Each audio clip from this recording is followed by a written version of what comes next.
Eu não consigo entender como é que um especialista fala uma asneira dessa. Só você jogar a caneta na cara de alguém.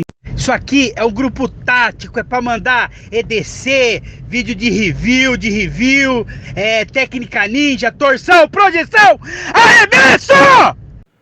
Boa noite, senhoras e senhores, meu nome é Greyman, estamos aí de volta depois de um longo e rigoroso inverno, onde estávamos hibernando aqui nesse frio de Piracicaba.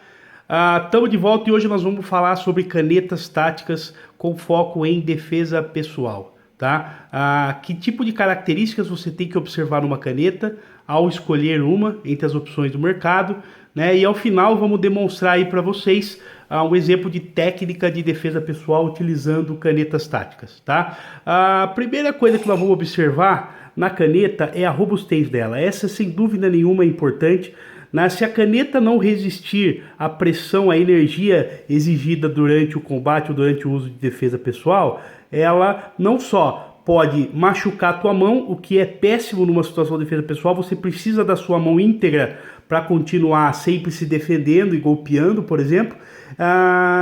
Além do que, logicamente, você vai perder a ferramenta durante a função dela. Portanto, não só o material é muito importante, mas principalmente a construção, tá, pessoal? Porque as canetas em geral de material utilizam alumínio, né? Titânio ou aço inox, por exemplo, né? E todos os três dentro de uma caneta bem construída, eles são adequados, né? Essa aqui, por exemplo, é uma caneta de alumínio bastante robusta, e essa daqui é uma caneta de titânio que custa 3 vezes mais, mas também é suficientemente robusta para essa aplicação, né? Então observe sempre a construção dela, com ela fechada, né? Faça alguns movimentos de torção, de flexão dela aqui e veja se você considera ela adequada. Você pode fazer um teste, por exemplo, em alguns isopores, né? Alguns materiais mais densos aí, né? Madeira mesmo, golpeando com ela e ver se ela fica íntegra na sua mão. A caneta, para não te machucar também, não pode ter nada aqui no meio do caminho, né? Por exemplo, uma ponta aqui em cima, né, que impeça você de segurar a caneta dessa forma. A maioria das canetas que eu vejo tem uma ponta quebra-vidro aqui.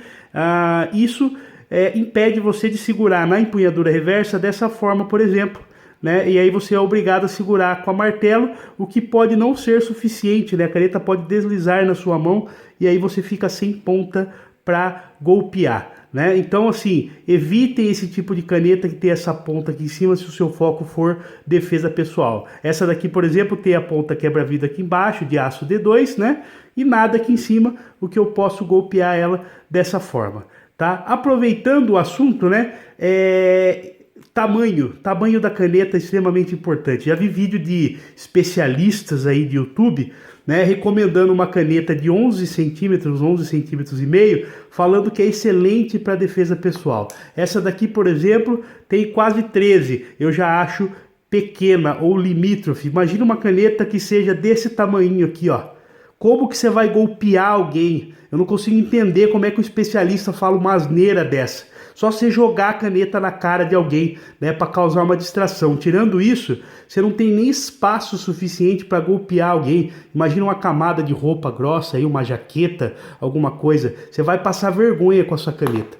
Portanto, canetas pequenas não são recomendadas. Ideal, tá, pessoal, dependendo do tamanho da mão, 15 centímetros. Essa aqui tem mais de 15, por exemplo, ó. Eu segurando aqui, ela fica uma boa sobra embaixo.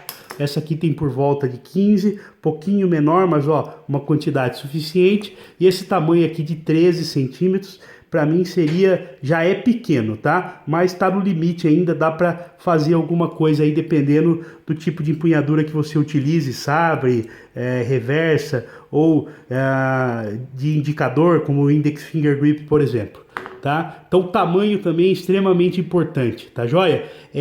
Outra característica, observe essas ranhuras ou reentrâncias que existem na lateral da caneta, que ajuda a dar mais atrito, portanto mantenha a caneta mais próxima à sua mão. Isso é extremamente importante. Tem muita caneta tática totalmente lisa que pode não ser adequada, por exemplo. Você vê que essas daqui todas têm. Essa é um exemplo de caneta chinesa bem barata, por exemplo, tem uma ponta de tungstênio aqui e tem reentrâncias, ela é lisa, tem um tamanho adequado, né? Ajuda, ó, você vê que tem até alguns rebaixos aqui que ajudam a manter o dedo, portanto, algo que é suficiente para uma situação de defesa pessoal, barato. E tampas roscadas, outra coisa que eu vou falar para vocês, tá, pessoal? Isso é importante, a tampa roscada dá mais estrutura para a caneta. Esse tipo de tampa, que a gente chama de tampa de pressão, que você só puxa para abrir, quando ela é nova até vai, mas com o tempo de uso, essa aqui, por exemplo, tem mais de 10 anos de utilização, né? Tá bem lenhada já, não posso nem vender mais essa caneta aqui. Ela, dependendo da técnica que você utiliza, por exemplo, uma técnica de imobilização ou de torção, ela pode abrir aqui, né? Então ela pode pegar um movimento lateral e a caneta, ó, tá cheia de jogo, não tem mais uma estrutura adequada, portanto, né, canetas de tampa roscada são melhores. Essa daqui usa aquele sisteminha Action Bolt, né, que para escrever é extremamente rápido, né? Mas duas desvantagens. Primeiro é que esse cucuruco aqui pode machucar a sua mão, né, como falamos, evitar coisas que tenham aqui no meio do caminho, né? E segundo, que a gente perde a ponta, né? Essa aqui fica uma ponta não tão contundente quanto essa, por exemplo. Lembre-se que quando menor a área, maior a pressão, portanto, maior o impacto aí, a eficiência da técnica que você utiliza.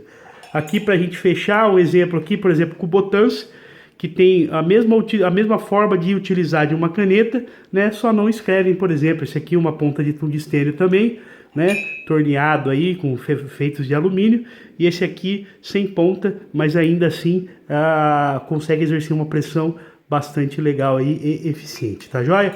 Pessoal, dúvidas, escrevam para nós, mandem suas perguntas. Só mais uma característica que eu estava esquecendo de falar, o clipe. Evitem, por exemplo, canetas que sejam deep carry, como essa daqui, porque a caneta mergulha muito no bolso e você fica sem lugar para segurar para poder fazer o saque. Tá? Canetas com esse tipo de posição aqui são melhores, porque você tem mesmo que ele fique raso aqui no bolso, né, no limite do clipe, você ainda pode segurar e fazer o saque aqui. Legal?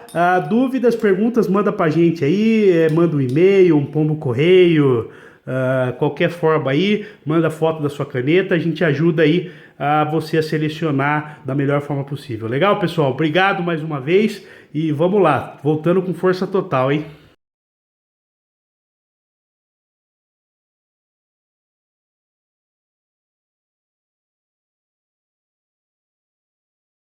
Estamos aqui simulando uma agressão, eu vou mostrar para vocês como é que a gente neutraliza a agressão utilizando uma caneta tática. Eu tô com a minha caneta tática no meu bolso direito e assim que a gente identifica o nosso agressor,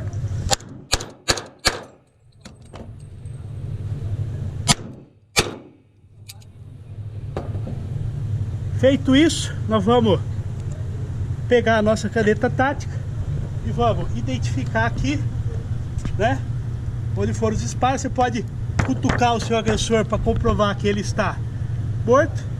Vamos identificar, hora do óbito.